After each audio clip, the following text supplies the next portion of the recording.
राजा जनक, सीता मैया, कविराज विद्यापति के ई पावन मिथिला भूमि के नमन करे छी।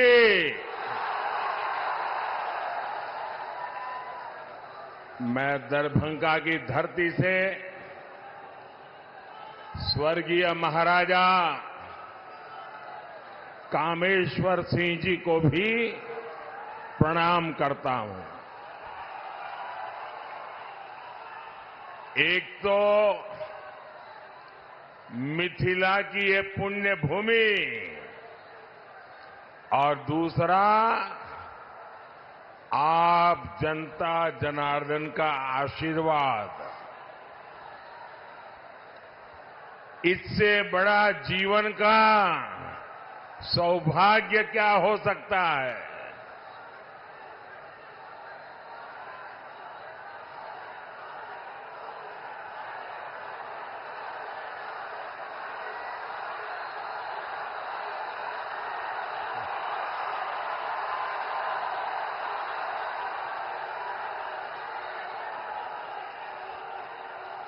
आप वो मोदी को कितना नचाओगे?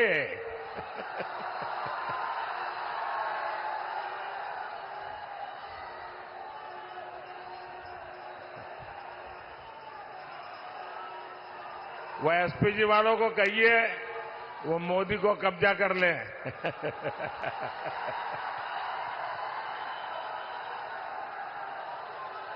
लेकिन बढ़िया बना के लाए हो आप।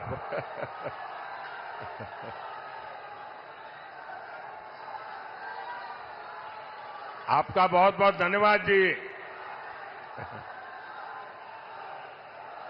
बोलिए भारत माता की, भारत माता की। ये एसपीजी वालों को दे दीजिए। हाँ।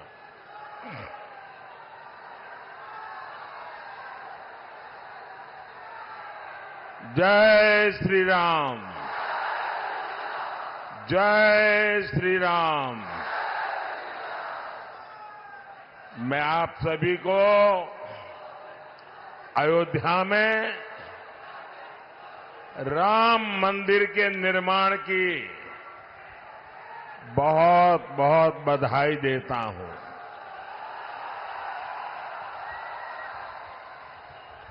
पांच सौ वर्षों के बाद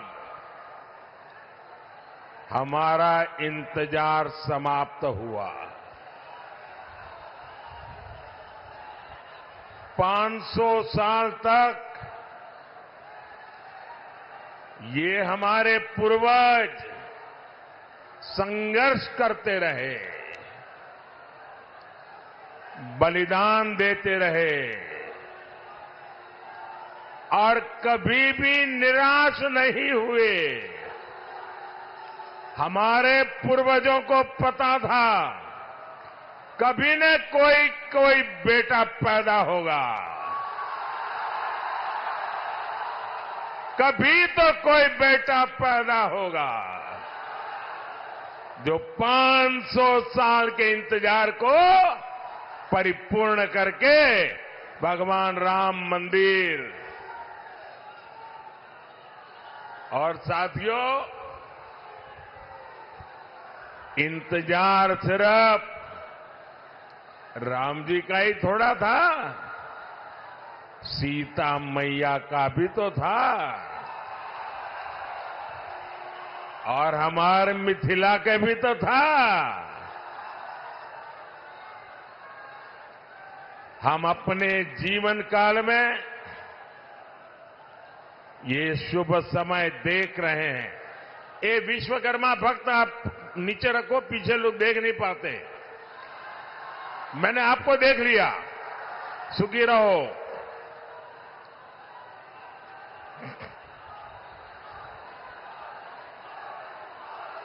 ये शुभ समय, ये हमारे लिए बहुत बड़ी बात है। साथियों, जब अयोध्या में रामलला की प्राण प्रतिष्ठा हो रही थी, तब मैंने कहा था कि अब भारत आने वाले 1000 साल का भविष्य लिखेगा। कई बार इतिहास की एकाध घटना भी कई कई शताब्दियों का भाग्य तय कर देती है।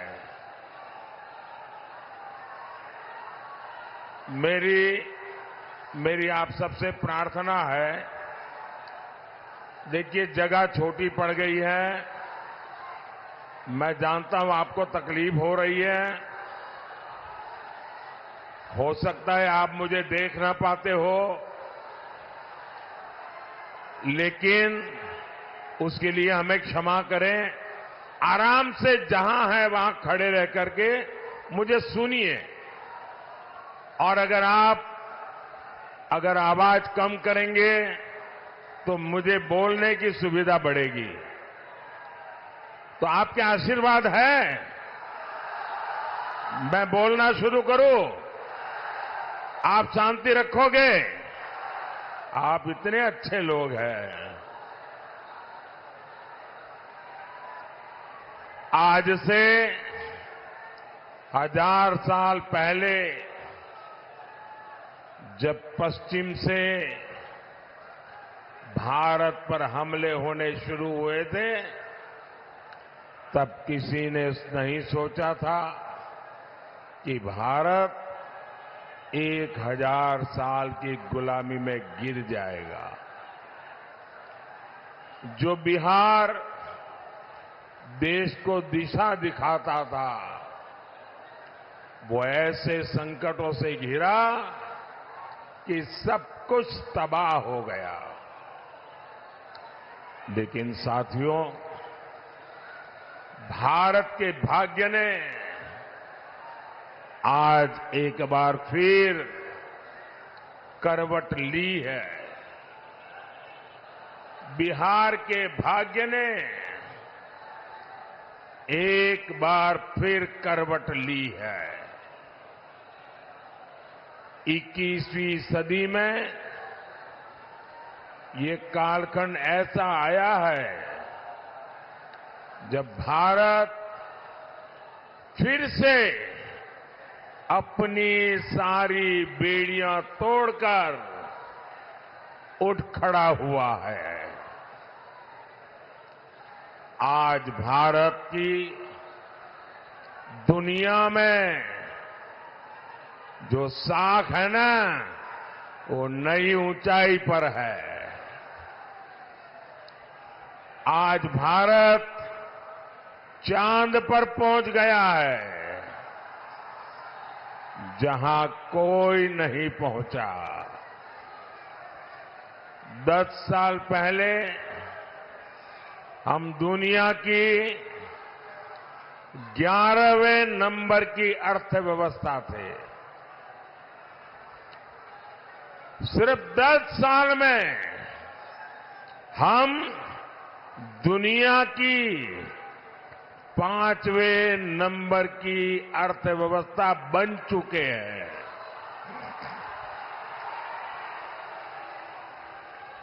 आपको कोरोना का समय याद होगा। 100 साल का इतना बड़ा संकट आया था। पूरी दुनिया सोचती थी भारत तो गया, भारत तो बर्बाद हो जाएगा, दुनिया भी बर्बाद करेगा। सब सोच रहे थे कि अब क्या होगा, लेकिन उस समय भारत ने दिखाया कि भारत का सामर्थ्य क्या होता है। भारत उस संकट से निकला, दुनिया को भी राह दिखाई, लेकिन साथियों, उस इतने बड़े संकट में बिहार के लोगों के साथ कांग्रेस और इंडी गठबंधन वालों ने जो किया वो मैं कभी नहीं भूल सकता। दिल्ली में इंडी गठबंधन की सरकार थी, महाराष्ट्र में इंडी गठबंधन की सरकार थी और इन लोगों ने बिहार के लोगों को उस संकट काल में वहां से साजिश करके भगा दिया, वापस भेज दिया था। मेरे बिहार के नौजवानों को, मेरे बिहार की बेटियों को दिल्ली से इंडी गठबंधन की सरकार वालों ने भगाया था। महाराष्ट्र से इंडी गठबंधन वालों ने सरकार ने भगाया था। मैं जरा बिहार के नौजवानों को पूछना चाहता हूं, जिन्होंने आपके साथ ये जुल्म किया, क्या उन्हें माफ करेंगे? क्या इस चुनाव में हिसाब चुकता करेंगे कि नहीं करेंगे? बिहार के लोगों को बसों में बिठाया गया और बीच रास्ते छोड़ दिया गया और आज यही इंडी गठबंधन के लोग आपसे वोट मांगने आ रहे हैं। क्या आप इंडी गठबंधन का इतना बड़ा गुनाह माफ करेंगे क्या? माफ करेंगे क्या? माफ करेंगे क्या? भाइयों बहनों, मैंने इस चुनाव में अगले 5 साल के लिए विकास का रोड मैप दिया है। मैंने 25 साल का विजन देश के सामने रखा है, लेकिन ये भी जरूरी है हम अतीत का भी ध्यान रखें। जैसे एक शहजादे दिल्ली में है, वैसे ही एक शहजादे पटना में भी है। एक शहजादे ने बचपन से पूरे देश को और दूसरे शहजादे ने पूरे बिहार को अपनी जागीर समझा है। इन दोनों शहजादों के रिपोर्ट कार्ड एक जैसे ही हैं। इनके रिपोर्ट कार्ड में सिवाय घोटालों और बेलगाम कानून व्यवस्था के सिवाय कुछ भी नहीं है। याद कीजिए कैसे बिहार में अपहरण उद्योग चलता था, कैसे बड़े बड़े घोटालों से बिहार के खजाने को लूटा जाता था, कैसे शाम होते ही हमारी बहन बेटियां घर से निकलने में डरती थी, कैसे नौकरी देने के पहले जमीन लिखवा ली जाती थी। साथियों, आज नीतीश जी के नेतृत्व में एनडीए सरकार बिहार के विकास के लिए दिन रात काम कर रहा है। हमारी प्रेरणा कर्पूरी ठाकुर है, जिन्हें कुछ समय पहले भारत रत्न देने का सौभाग्य हमें मिला है। पिछले 10 साल में बिहार में हमने 40 लाख गरीबों को पक्के घर दिए हैं, करीब 1.25 करोड़ गैस कनेक्शन दिए हैं। आज गरीबों को मुफ्त राशन, मुफ्त इलाज मिल रहा है। और अब मोदी ने ये भी तय किया है कि आपके परिवार में, बिहार में कोई भी 70 साल की ऊपर के बुजुर्ग होंगे तो अब उनके संतानों को उनकी बीमारी में इलाज का खर्चा नहीं उठाना पड़ेगा। अब ये खर्चा दिल्ली में आपका ये बेटा उठाएगा।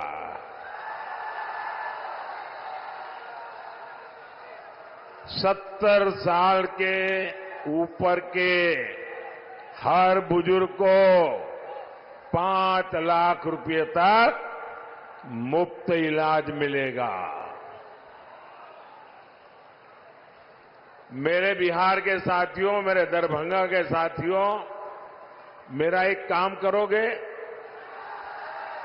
जरा हाथ ऊपर करके बताइए, करोगे? पक्का करोगे? देखिए, काम करना।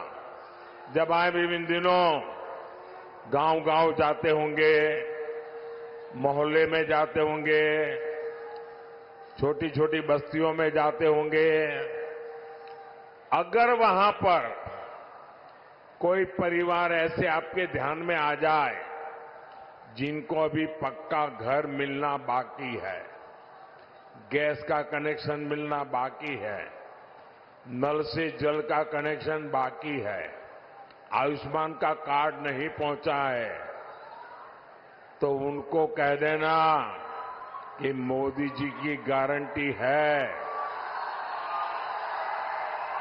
4 जून के बाद, नई सरकार बनने के बाद हम 3 करोड़ नए घर बनाने वाले हैं। तो आप मेरी तरफ से उन सब परिवारों को गारंटी दे देना, मेरे लिए तो आप ही मोदी है। साथियों, दरभंगा का एयरपोर्ट हो, रेलवे स्टेशन हो, अमृत भारत ट्रेन हो, आधुनिक सड़कें हो, हर तरफ काम हो रहा है। दरभंगा एम्स की अड़चनों को भी दूर किया जा रहा है। साथियों, जब विकास की बुनियाद मजबूत होती है तभी उद्योग और रोजगार पैदा होते हैं। यहां दरभंगा में आईटी पार्क भी बना, जिससे युवाओं के लिए नए अवसर पैदा होंगे। मिथिला में मखाना, लीची और आम खूब होता है। अच्छी सड़कों और इंफ्रास्ट्रक्चर से इसका एक्सपोर्ट दुनिया भर में बढ़ेगा। यहां के मखाने को दुनिया तक पहुंचाने के लिए हमारी सरकार ने मखाने को जीआई टैग दिया है। साथियों, हमने बिहार में महिला स्वयं सहायता समूहों को 42,000 करोड़ रुपए की सहायता बैंकों से दी है। 42,000 करोड़ रुपया। दरभंगा, मधुबनी में 11 लाख महिलाएं इन समूहों से जुड़ी है। दरभंगा में इन बहनों ने शिल्प ग्राम की शुरुआत भी की है और आपकी मधुबनी की पेंटिंग का प्रचार तो खुद मोदी पूरी दुनिया में करता रहता है। आज आगे बढ़ती हमारी बहनों की ये खुशी यही मोदी को मेहनत करने का हौसला देती है। साथियों, आपको पता है कि संविधान ने लंबी चर्चा के बाद हमारा संविधान बना, तब एक मुद्दे पर सबसे ज्यादा चर्चा हुई थी। बाबा साहब आम्बेडकर थे, डॉक्टर राजेंद्र बाबू थे, देश के बड़े बड़े विद्वान थे और संविधान में धर्म के आधार पर आरक्षण देना कि नहीं देना, इस पर गंभीर चर्चा हुई और बाबा साहब के नेतृत्व में संविधान सभा ने 75 साल पहले तय किया कि हमारे देश में धर्म के आधार पर आरक्षण नहीं दे सकते हैं, देश को फिर से नहीं बांट सकते हैं। बाबा साहब आम्बेडकर ने इसके विषय में खुलेआम वकालत की कि धर्म के आधार पर आरक्षण नहीं होगा। इतना ही नहीं, पंडित नेहरू ने भी धर्म के आधार पर आरक्षण का विरोध किया। लेकिन अब जब हमारे गरीब एससी, एसटी, ओबीसी का कांग्रेस से मोहभंग हो गया है, तो कांग्रेस नेहरू जी की भावना के खिलाफ जा रही है, बाबा साहब आम्बेडकर के पीठ में छुरा भोंक रही है, संविधान को तोड़ने मरोड़ने में लगी है। कांग्रेस लगी हुई है कि ओबीसी कोटे को कम करके धर्म के आधार पर उसमें से डाका डाल के मुसलमानों को आरक्षण दे दिया जाए। दलितों के आरक्षण में से डाका डालो, आदिवासियों के आरक्षण में से डाका डालो और कांग्रेस की साजिश में आरजेडी भी कंधे से कंधा मिलाकर चल रही है। 2007 में बिहार के शहजादे के पिताजी ने मुस्लिमों को ये आरक्षण में से निकाल करके कोटा देने की बात कही थी।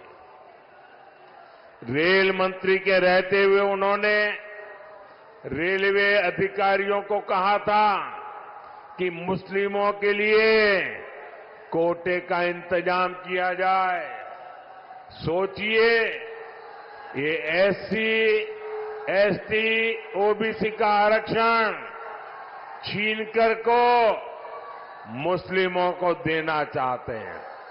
आप मुझे बताइए, धर्म के आधार पर ओबीसी, एससी, एसटी आरक्षण अगर कटेगा तो यादव, कुर्मी, इन समाज का हक भी बचेगा क्या? सब कुछ खत्म हो जाएगा। पासवान, मुसहर, रविदास, दानुक समाज के हक पर ये डाका डालने में उसकी फिराक में है। साथियों, मैं पिछले 12 दिनों से कांग्रेस को और उनके चट्टोपट्टों को आरक्षण के मुद्दे पर चुनौती दे रहा हूं। मैंने उनसे कहा है, मैंने लिखित में मांगा है कि इंडी गठबंधन धर्म के आधार पर एससी, एसटी, ओबीसी का आरक्षण छीन करके मुसलमानों को नहीं देंगे। धर्म के आधार पर आरक्षण के लिए संविधान के साथ खिलवाड़ नहीं करेंगे, लेकिन इनके पेट में पाप है। 12 दिन से मैं मांग कर रहा हूं, ये चुप बैठे हैं। साथियों, मैं आपको विश्वास दिलाता हूं,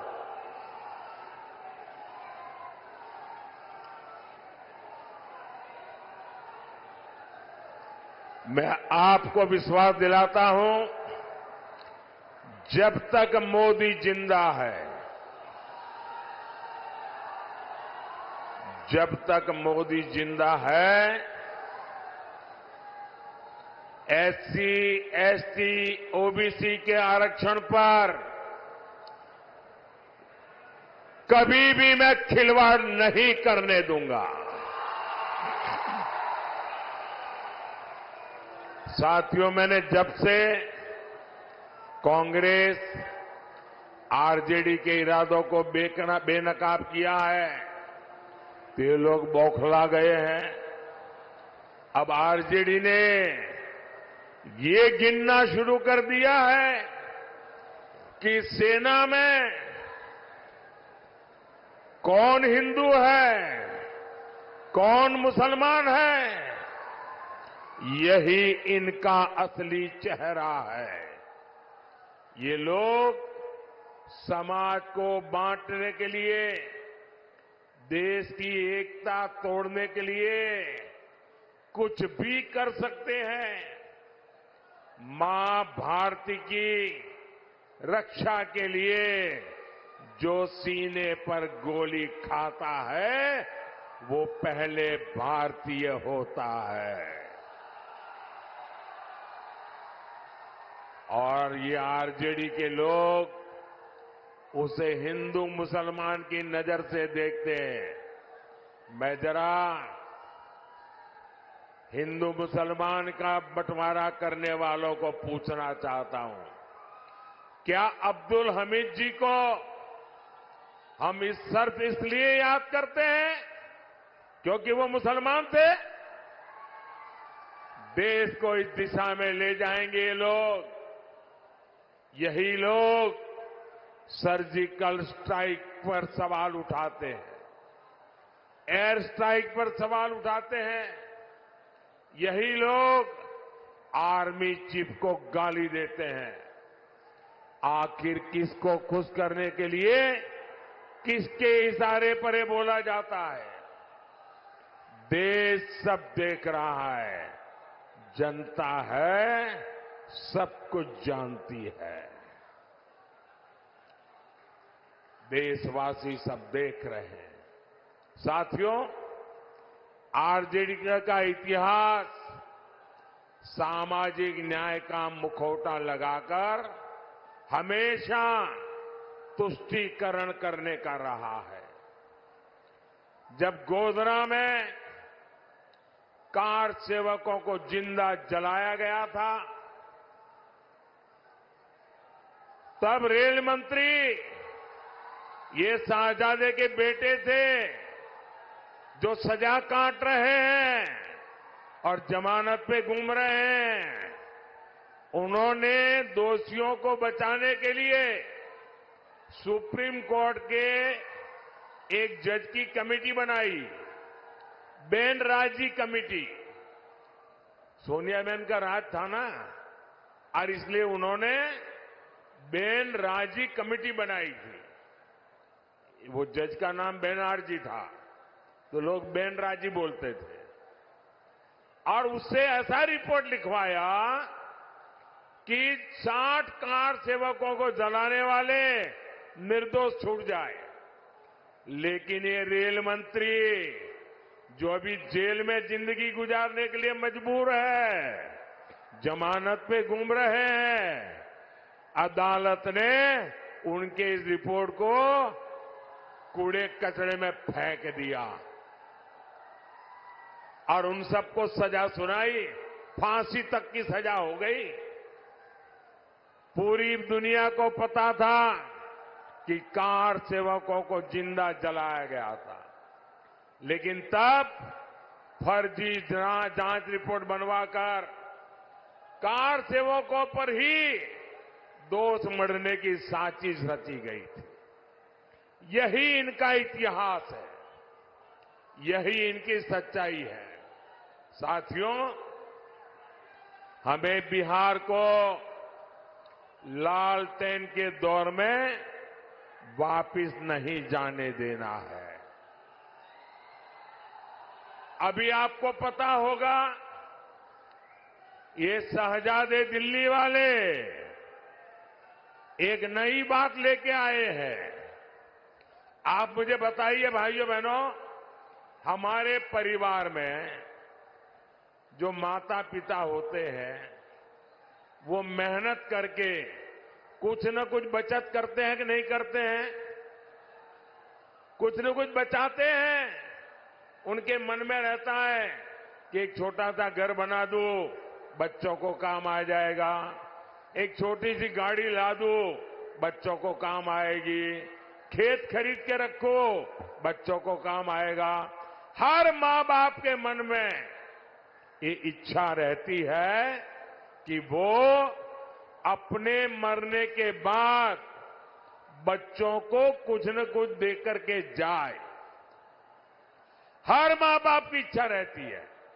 अब एक कांग्रेस ऐसा कानून बनाना चाहती है कि दिल्ली में उनकी सरकार बनेगी तो आपके मां बाप ने जो कमाया है वो अब आपको नहीं मिलेगा। आपके पिताजी अपना 10 एकड़ का खेत होगा तो आपको नहीं दे पाएंगे। 2 घर है तो नहीं दे पाएंगे। आधा ये इनकी सरकार छीन लेगी। 55% विरासत पर टैक्स लगाने का ये फतवा लेकर के आना चाहते हैं। क्या आपकी मेहनत की कमाई किसी सरकार को लूटने देंगे? किसी सरकार को लूटने देंगे? ये कांग्रेस वालों को लूटने देंगे? ये आरजेडी वालों को लूटने देंगे?